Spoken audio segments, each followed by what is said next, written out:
Good morning students. આજે ફરી ત્રીજા પ્રકરણમાં દ્વિચલ સુરેખ સમીકરણમાં હજી થોડા કૂટ પ્રશ્નો, વ્યવહારિક દાખલાઓ વિચારીએ અને આ પ્રકરણને આપણે આગળ લઈ જઈએ. રકમ વાંચું છું. દરેક હારમાં સમાન સંખ્યામાં વિદ્યાર્થીઓને ઊભા રાખવામાં આવે છે. આપણે પણ સ્કૂલમાં પ્રાર્થના કરીએ, ગ્રાઉન્ડમાં ઊભા રાખીએ તો હાર બંધ ગોઠવાવવું પડે. હવે કહે છે કે જો 3 હાર ઓછી કરવામાં આવે તો બધી હારમાં 3 વિદ્યાર્થીઓ વધારવા પડે. જો 3 હાર વધારવામાં આવે તો દરેક હારમાંથી 2 વિદ્યાર્થીઓ ઓછા કરવા પડે. તો કુલ કેટલા વિદ્યાર્થીઓને ઊભા રાખ્યા હશે તે નક્કી કરો. પહેલામાં પહેલા તો આપણે અહીંયા સમજીએ કે આનો અર્થ શું થાય. તો તમે જુઓ, માની લો કે 1 2 3 4 5 અને 6. 1 2 3 4. 1 2 3 4. 1 2 3 4. 1 2 3 4. 1 2 3 4. 1 2 3 અને આ રીતે વિદ્યાર્થીઓ ઊભા છે. તો તમારી હાર 1 2 3 4 ને 5 થઈ, અથવા 1 2 3 4 5 અને 6 હારમાં વિદ્યાર્થીઓ થયા. તો કુલ વિદ્યાર્થી આમ 6 આમ 4 એટલે 6 ગુણ્યા 4 એટલે કે 24 વિદ્યાર્થી થયા. તો આપણે પણ શું કરશું કે વિદ્યાર્થીઓની કુલ સંખ્યા કેટલી થશે? તો જુઓ, કુલ વિદ્યાર્થીઓ, આ બેઝિક સૂત્રને આપણે આ દાખલા માટે યાદ રાખીશું. કુલ વિદ્યાર્થીઓ બરાબર હારની સંખ્યા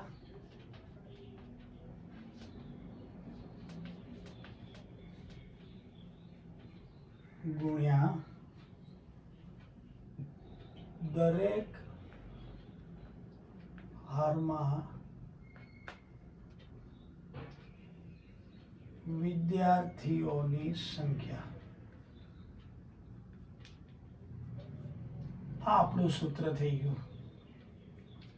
બરાબર કે નહીં? હારની સંખ્યા ગુણ્યા આ હારના દરેક હારમાં વિદ્યાર્થીઓની સંખ્યા. આપણને ખબર નથી હાર કેટલી છે અને દરેક હારમાં વિદ્યાર્થીઓ કેટલા છે.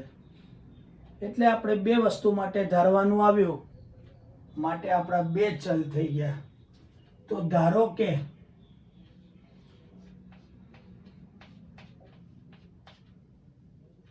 હારની સંખ્યા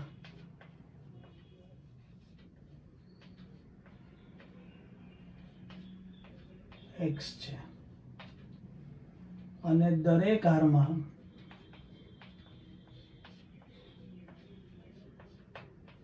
y વિદ્યાર્થીઓ છે.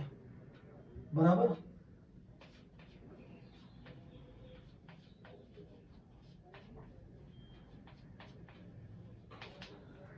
તો વિદ્યાર્થીઓની સંખ્યા આ બેના ગુણાકાર જેટલી થાય કે ના થાય? બરાબર? તો x y બરાબર x ગુણ્યા y. આ એક મેં તમને સામાન્ય સ્વરૂપ મૂકી આપ્યું. અહીંયા xy આવશે, અહીંયા xy છે. તમને થાય કે xy વાળા પદ તો દ્વિચલ સુરેખ સમીકરણમાં ચાલે જ નહીં, ન જ ચાલે.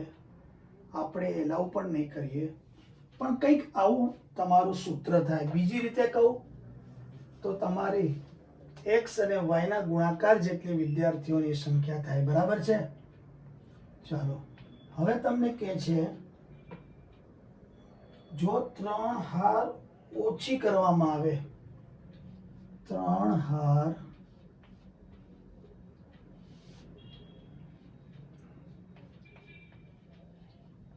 ઓછી કરતા કેટલી હાર બને?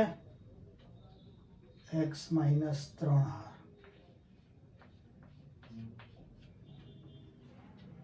અને બધી હારમાં 3 વિદ્યાર્થીઓ વધારવામાં આવે તો હારમાં 3 વિદ્યાર્થીઓ વધારતા y + 3 વિદ્યાર્થી થાય. હવે તો આપણને સૂત્ર ખબર જ છે કે વિદ્યાર્થીઓની સંખ્યા બરાબર હારની સંખ્યા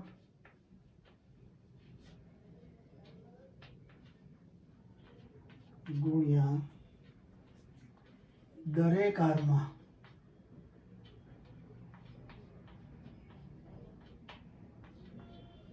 વિદ્યાર્થીઓની સંખ્યા. આપણા માટે તો x અને y જ છે.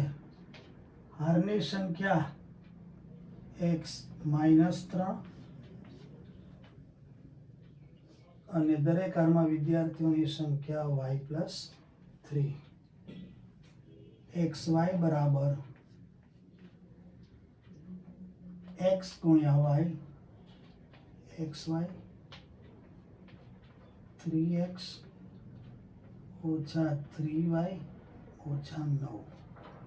આ ઉડી ગયા. તમે જુઓ, જતું રહ્યું તમારું પદ. બરાબર કે નહીં? એટલે કે 3x ઓછા 3y ઓછા 9 બરાબર 0. 3x ઓછા 3y = 9. 3 સામાન્ય કાઢી લઉં. x ઓછા y બરાબર 9/3. તો આ તમારું પહેલું સમીકરણ આવી ગયું. ક્લિયર? હવે કે છે બીજી શરત કે છે, જો 3 હાર વધારવામાં આવે તો 3 હાર વધારતા કેટલી હાર થશે? x + 3. તો દરેક હારમાં 2 વિદ્યાર્થી ઓછા કરવા પડે. હારમાં 2 વિદ્યાર્થીઓ ઓછા કરતા શું થાય? y - 2. ફરી પાછું આ સૂત્ર તમે લખી શકો. તો xy બરાબર x + 3 y ઓછા 2. xy ઓછા 2x વત્તા 3y ઓછા 6. ફરી ઉડી ગયા. ઓછા 2x વત્તા 3y ઓછા 6 બરાબર 0. 2x ઓછા 3y વત્તા 6 બરાબર 0. મેં x ને ધન લેવા માટે કરીને જ આ કર્યું. 2x ઓછા 3y બરાબર ઓછા 6. આ તમારું સમીકરણ નંબર 2 આવી ગયું. બરાબર? હવે તો તમારે આનો લોપ જ કરવાનો આવે કે ના આવે? તો પછી આપણે આ બંને સમીકરણ લખી અને લોપ કરી દઈએ.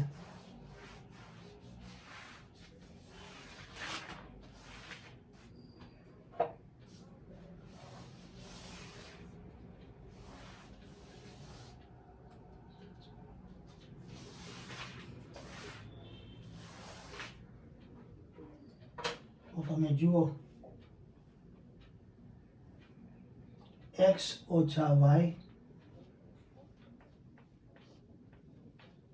બરાબર 3.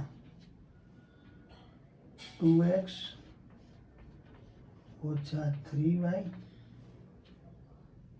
બરાબર ઓછા 6. 1 2. આપણે સહગુણકો સરખા કરવા પડશે, તો પહેલા સમીકરણને 2 વડે ગુણી કાઢવું.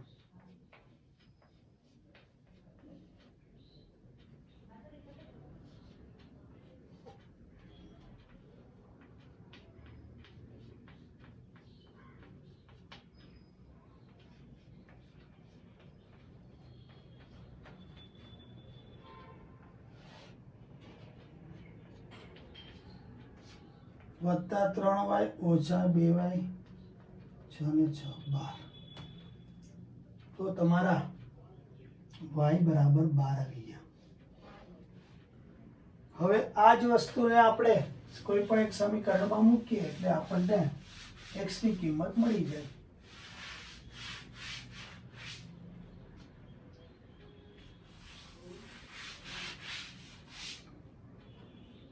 તો શું કરીશું? y બરાબર 12 ને એક નંબરમાં મૂકીએ, સમીકરણ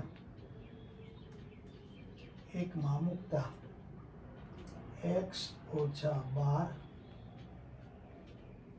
3 વત્તા 12 એટલે 15. તો તમે જુઓ કે તમારે x છે તો x શું છે? હારની સંખ્યા. તો હારની સંખ્યા 15 અને દરેક હારમાં વિદ્યાર્થીઓ 12. તો આપણા સૂત્ર પ્રમાણે કુલ વિદ્યાર્થીઓ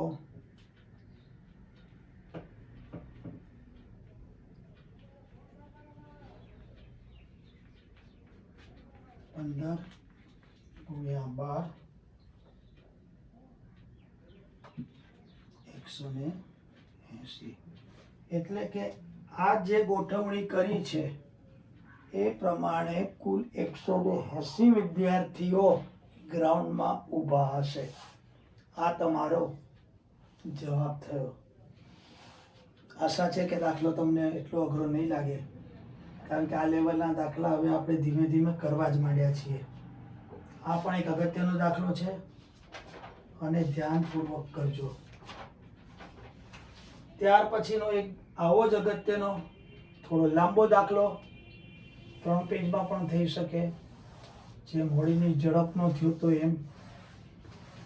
અને એ દાખલો ગણવા આપણે પ્રયત્ન કરીએ. રકમ વાંચીશ, શું કહેવા માંગે છે એ સમજાવીશ, અને પછી દાખલો કઈ રીતે કરવો એના વિશે આપણે વિચારણા કરશું.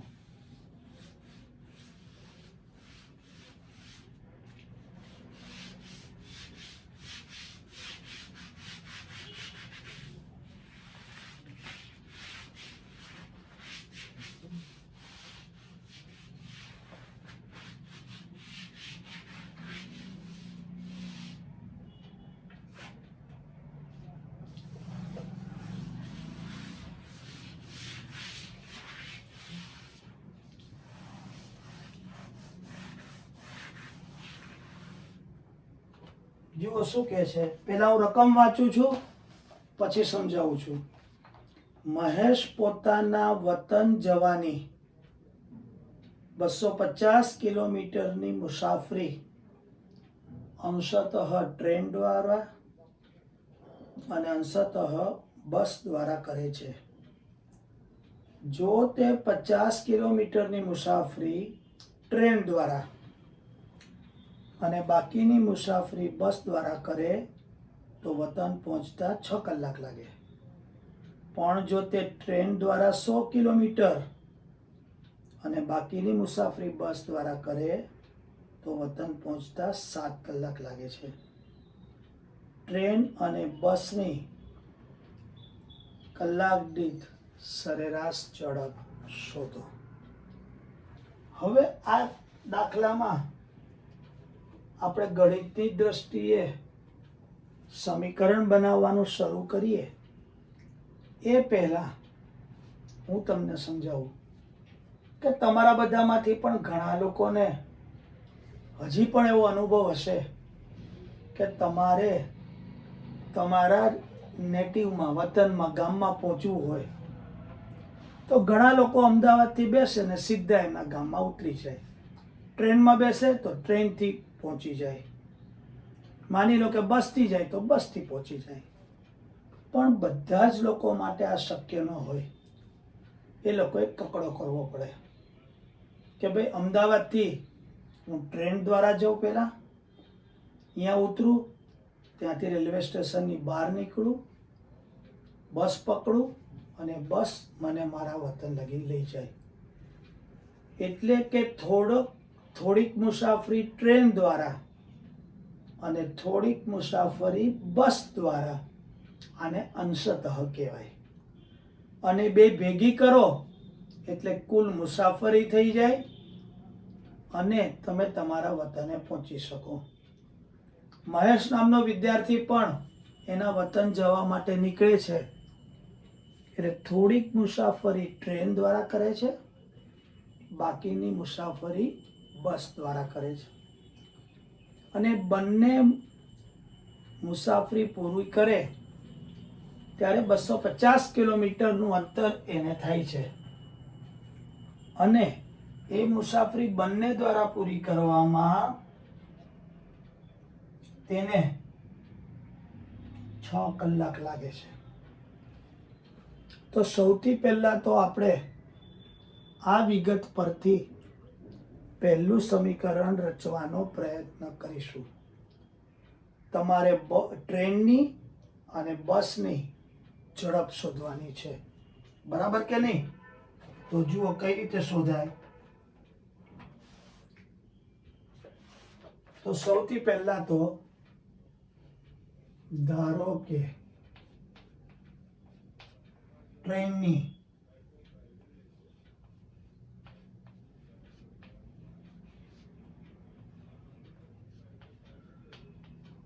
સરેરાશ ઝડપ x કિલોમીટર પ્રતિ કલાક છે અને બસની સરેરાશ ઝડપ y કિલોમીટર પ્રતિ કલાક છે. પહેલી પરિસ્થિતિ શું કીધી છે તો જુઓ, હું પરિસ્થિતિ 1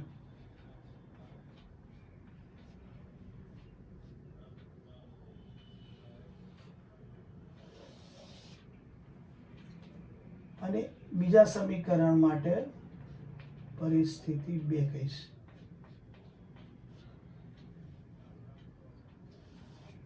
પરિસ્થિતિ 1 માં તમે જુઓ કે અંતર કેટલું કાપે છે, કોના દ્વારા? ટ્રેન દ્વારા, બરાબર કે નહીં? તો આપણે પહેલા તો પરિસ્થિતિ 1 ની જ વાત કરીએ. 2 નંબર સામે લઈ લઈશું એટલે છૂટું લખવું એટલે તમને ખબર પડે.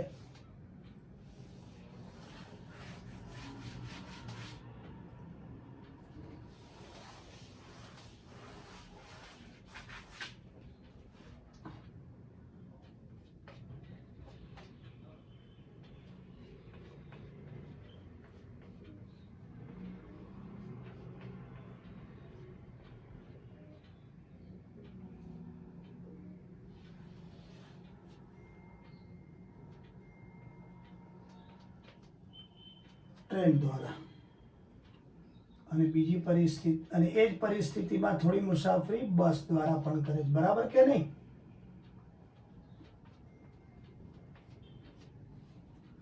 તો ટ્રેન દ્વારા એ 50 કિલોમીટર અંતર કાપે છે એવું પ્રશ્નમાં આપ્યું છે.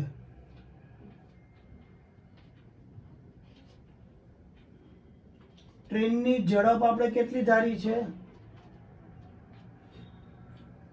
x કિલોમીટર પ્રતિ કલાક.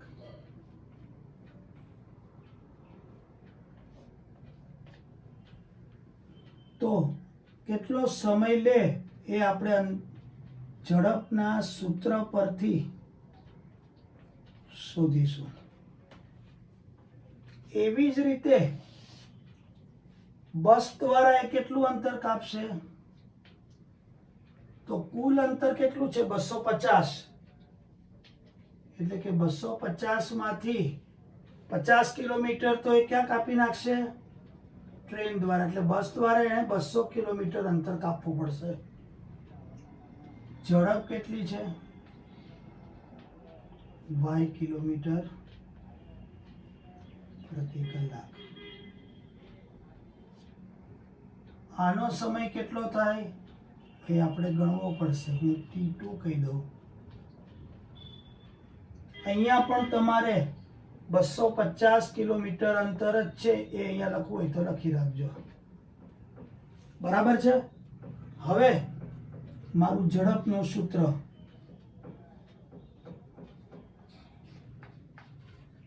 અંતર ભાગ્યા સમય. ઝડપ કેટલી છે? x. અંતર કેટલું છે? 50. સમય t1. તો t1 બરાબર 50/x કલાક. આ પહેલી અંશતઃ એણે ટ્રેન દ્વારા જે મુસાફરી કરી એનો સમય આવ્યો. હવે બસ દ્વારાની વાત કરીએ.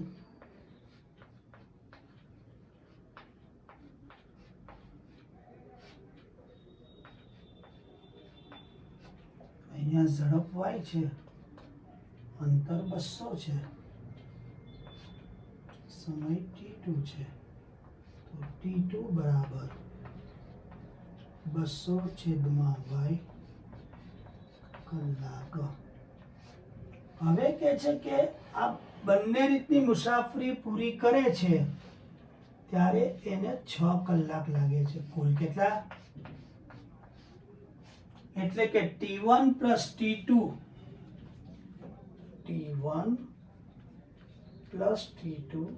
બરાબર 6. t1 કેટલા છે? 50/x.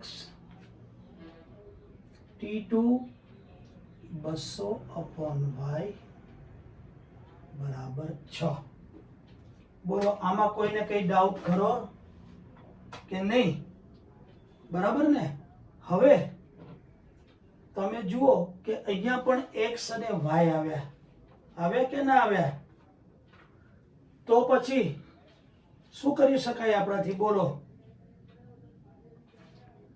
ધારો કે 1/x બરાબર m, 1/y બરાબર m. તો 50m 200m બરાબર 6. થાય કે ના થાય? બે કોમન કાઢી લઉં. 25m 100m બરાબર 3. આ તમારું સમીકરણ આવ્યું કે જે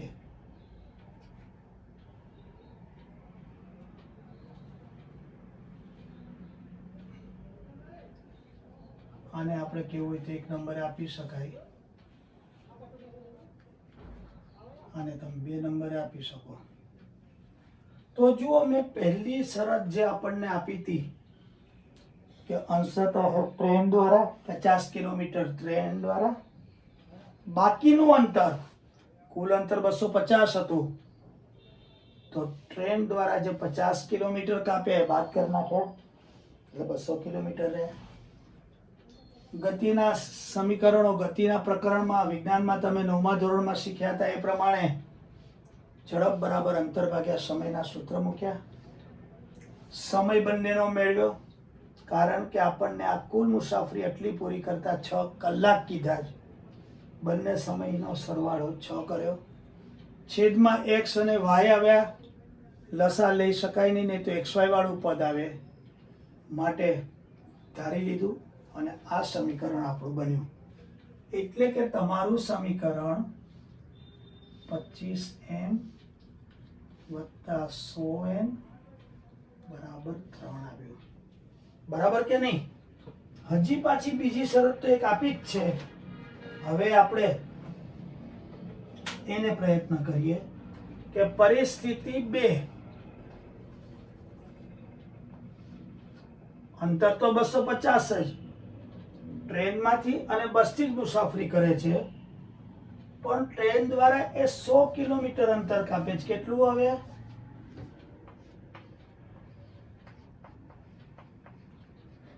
તો બસ દ્વારા 250 ઓછા 100 એટલે 150.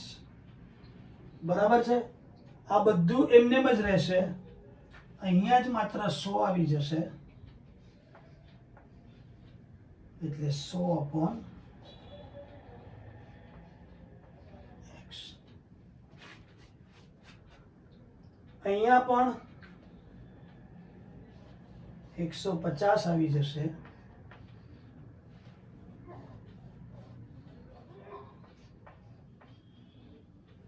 બરાબર. પણ આ ભેગું કરીએ તો 7 કલાક લે છે. કેટલા લે છે? 7 કલાક જે રકમ આપ્યા છે એટલે કે 7 અને 7. પણ અહીંયા પણ 100 અને અહીંયા 150. ફરી પાછું આ ધારીએ, બરાબર ને?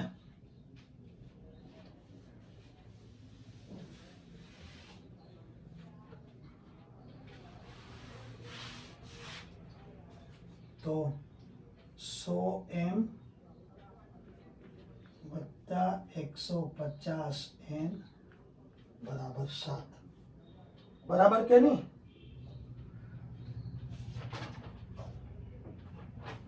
હવે આ તમારું સમીકરણ નંબર, આને તમે 3 કહી દો, 2 કીધા હતા એટલે આને હું 4 કહી દઉં. તો હવે હું અહીંયા 100m 150m બરાબર 7. બરાબર કે નહીં? હવે તો લોપ કરવાનું આપણને આવડે જ, છતાં પણ હું આ દાખલો આખો જ ગણી આપું છું, કારણ કે અગત્યનો છે, લાંબો છે. તમે કંટાળીને કાં તો છોડી દો, કાં તો જવાબ નહીં આવે એવું ધારણા કરીને છોડી દો, અઘરો છે એમ કરીને છોડી દો. માટે આ દાખલો હું તમને આખો ગણી આપું છું. બરાબર છે? હવે તમે જુઓ, 100 કરવા માટે 4 વડે આને ગુણી કાઢું તો 100m અને 100n છે એટલે 400n, 4 ગુણો એટલે, અને 3 ચોકું 12. 4 વડે ગુણતા પછી તો 100 એમ જ છે પ્લસ 150n છે અને 7 છે ઓછા ઓછા ઓછા 400 માંથી 150 જાય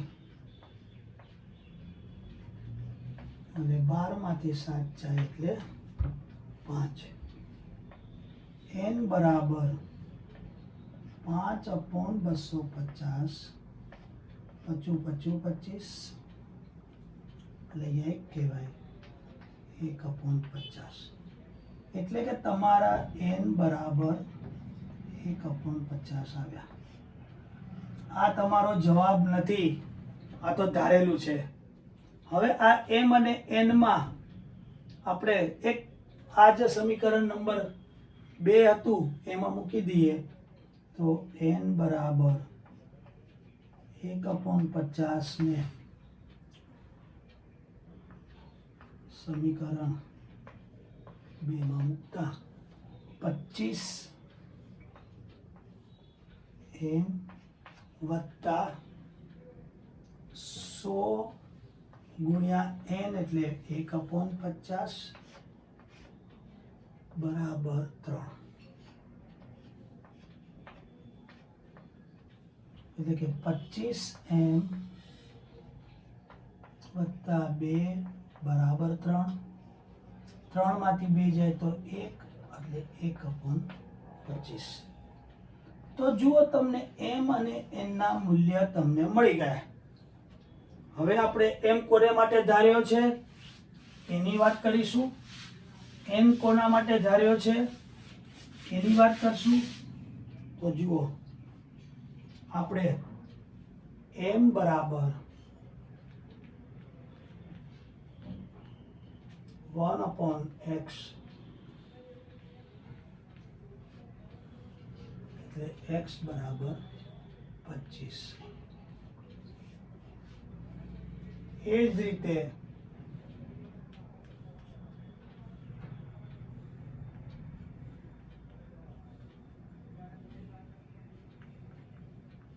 તો જુઓ x અને y આવી ગયું, પણ જવાબ કઈ રીતે લખીશું?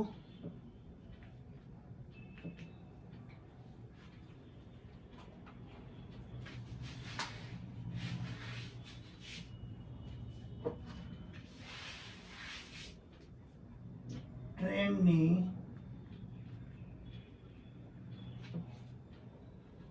સરેરાશ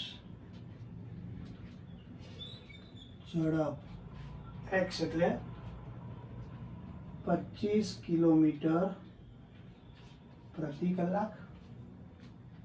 બસની સરેરાશ ઝડપ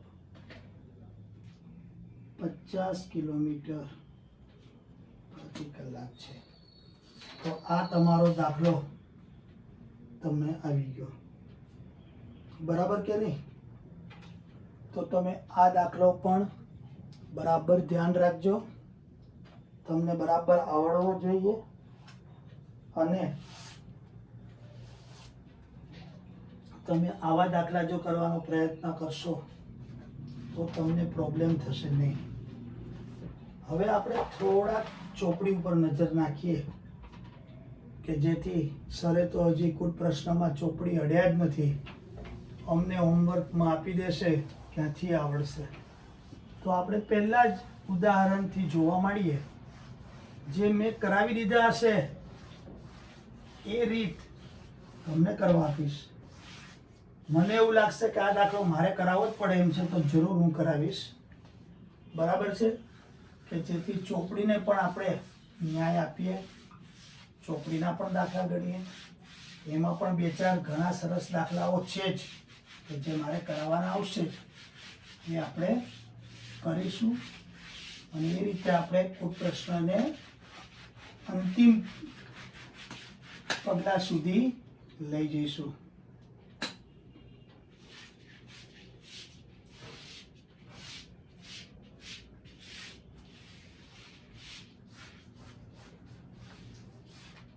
તો જુઓ, પહેલા તો હું ચોપડીમાં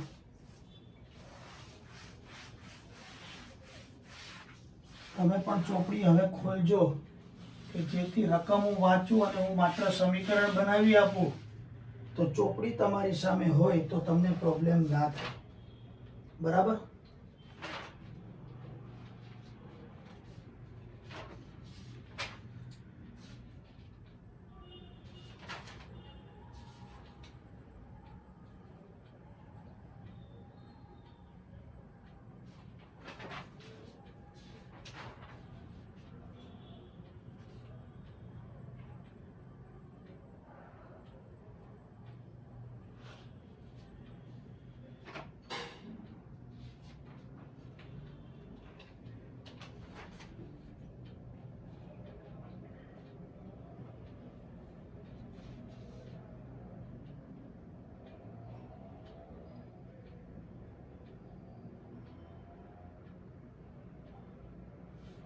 જુઓ, એક તમને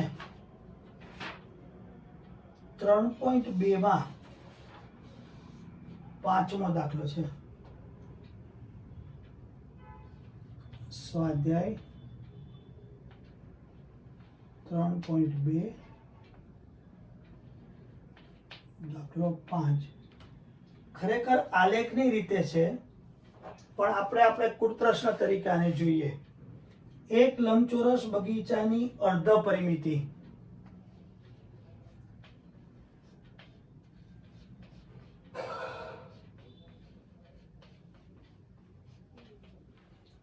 છત્રીસ મીટર છે.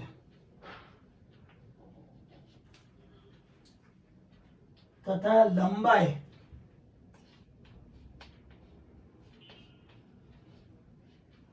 એ પહોળાઈ કરતા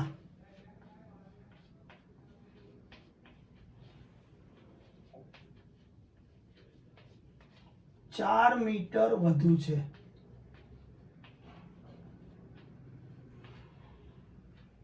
તો બગીચાની બાજુઓના માપ શોધો. અને આ લંબચોરસની જ વાત કરી છે, બરાબર.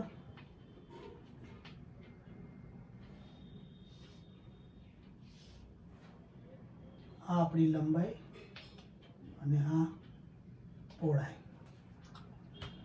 તો ધારો કે લંબચોરસની લંબાઈ આપણે લંબાઈ માટે L કીધો તો, પહોળાઈ XY પણ ધારી શકાય, B મીટર છે. હવે જુઓ, હું આખા વાક્યમાં લખવાનો નથી, તમારે તમારી રીતે આખા વાક્ય બનાવવાના છે. હવે લંબચોરસની પહેલા તો પરિમિતિની વાત કરીએ. તો મેં તમને એક દાખલો ગણાવ્યો, એમાં હતું જ 2L + B. પણ અર્ધ પરિમિતિ કીધી તમને, તો કીધી છે ને, તો આની અડધી કરી નાખીએ. 2L + B / 2. અર્ધ પરિમિતિ 36L + B.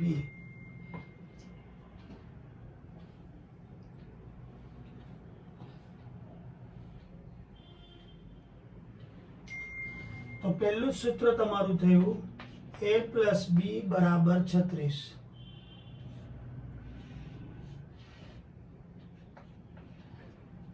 હવે કે છે લંબાઈ એ પહોળાઈ કરતા 4 મીટર વધુ છે.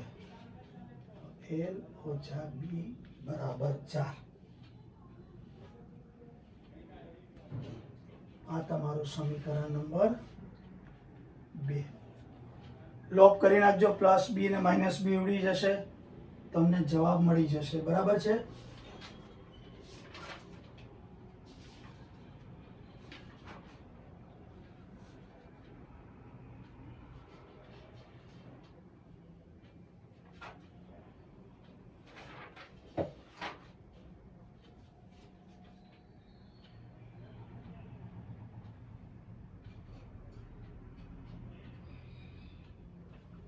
ત્યાર પછી આપણે 3.3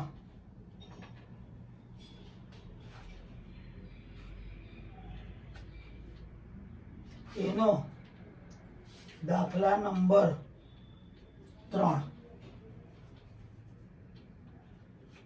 એના પર જઈએ. હું બોર્ડ સાફ કરું ત્યાં લગીમાં તમે ચોપડીમાંથી એ શોધી અને તમારી સામે રકમ રાખો.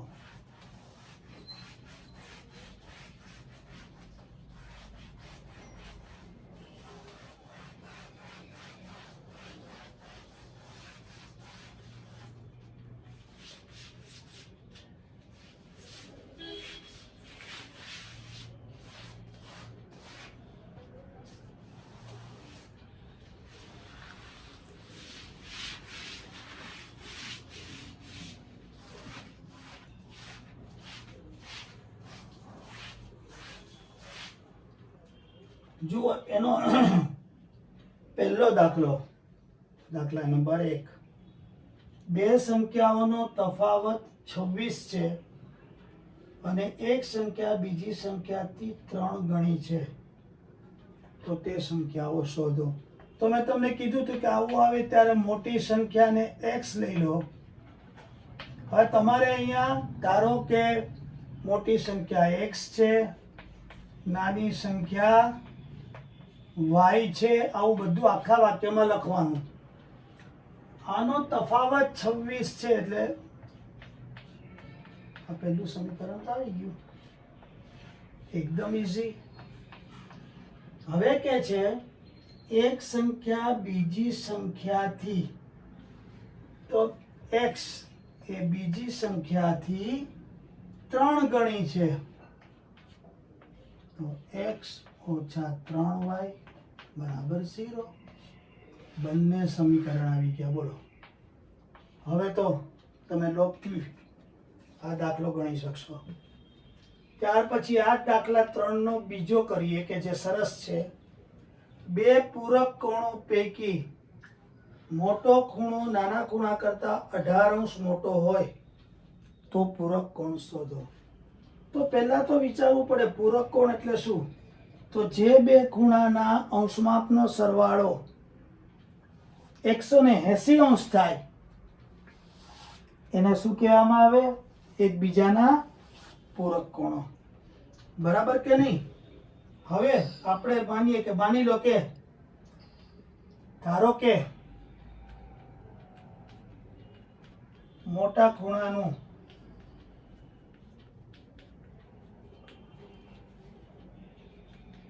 અંશમાપ x છે અને નાના ખૂણાનું y છે. પૂરક કોણો હોવાથી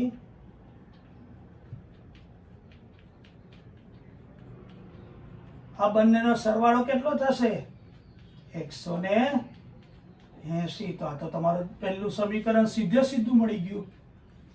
હવે બીજામાં કે છે કે મોટો ખૂણો, તો મોટો ખૂણો આપણે x લીધો છે, એ નાના ખૂણા કરતા 18 અંશ જેટલો મોટો છે, તો x ઓછા y બરાબર 18. આ તમારું બીજું સમીકરણ આવી ગયું. બરાબર કે નહીં? તો તમે આનો પણ ઉકેલ શોધશો એટલે તમને આરામથી આ દાખલો આવડી જશે. હજી આજે આપણે એક છેલ્લો દાખલો કરીએ, પછી પૂરું કરીએ. થોડો ભલે સમય વધારે જતો, પણ એક જ લાઈનમાં બધા થઈ જાય તો તમને પણ સમજાય. એ પણ સહેલો છે એટલે જ અત્યારે કરાવી દઉં છું. ત્રીજો દાખલો, ત્રીજાનો. ક્રિકેટ ટીમના કોચે 7 બેટ 6 દડા ₹3800 ખરીદ્યા. પછીથી તે જ કિંમતવાળા 3 બેટ અને 5 દડા ₹1750 ખરીદ્યા. તો એક બેટની કિંમત અને એક દડાની કિંમત શોધો. તો અહીંયા પણ ધારો કે એક બેટ ની કિંમત ₹x છે અને એક દડાની કિંમત ₹y છે. કેટલા કીધા? 7 બેટ. 7 બેટની કિંમત ₹7x થાય અને 6 દડા 6y થાય. આ બંને ખરીદે છે તો એ ₹3800 ચૂકવે છે. તો પ્રથમ શરત પ્રમાણે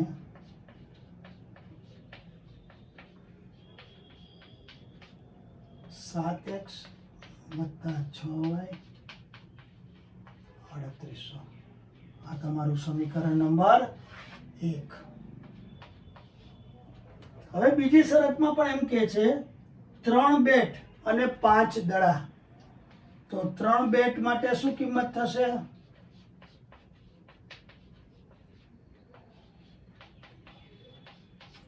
અને 5 દડા.